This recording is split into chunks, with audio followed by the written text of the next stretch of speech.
ક્યારેક આપણે ઘરની શેરીઓમાં શાકભાજી બજારમાં આપણા મા બાપ આપણા વડીલો શાકભાજી લેવા જતા હોય, જ્યારે વીણતી વખતે એ લોકો શાકભાજી 10 વાર ચેક કરે છે કે શાકભાજી સડેલી તો ઘરમાં નથી આવતી ને.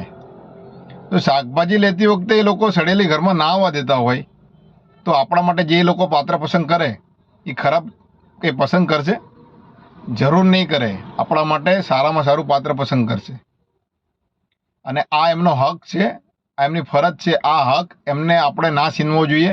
આ કામ એમની ઉપર જ રાખવું જોઈએ. આપણા મોટા ઉદ્યોગપતિ મુકેશભાઈ છે, એમના ઘેરથી નીતાબેન છે. નીતાબેન મુકેશભાઈને પસંદ નથી. એમને એમના મા બાપને કહી દીધું હતું, ધીરુભાઈને, કે આ કામ તમારું છે. ધીરુભાઈ અને કોકિલાબેને નીતાબેનને પસંદ કર્યા. અને આટલા મોટા ઉદ્યોગપતિ મા બાપના કહેવા પ્રમાણે ચાલે છે.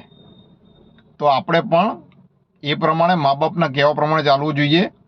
આપણા જીવનમાં પણ નાની મોટી ભૂલો થશે, તકલીફો આવશે, તો સૌથી પહેલાં આપણા જોડે આપણા મા બાપ ઊભા હશે અને આપણે તકલીફમાંથી એ લોકો જ બહાર કાઢશે.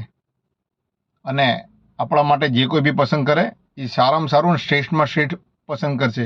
પછી આપણા કિસ્મત અને આપણે કેવી રીતના રહીએ છીએ એના ઉપર આધાર રાખે છે. એટલે જીવનમાં આપણા મા બાપનો જે હક છે એમની ઉપર જ રાખવો જોઈએ. તમારે શું કહેવું આ વિડીયો વિશે? વિડીયો સારો લાગ્યો હોય લાઈક ફોલો શેર જરૂર કરો. જય માતાજી, જય ભારત.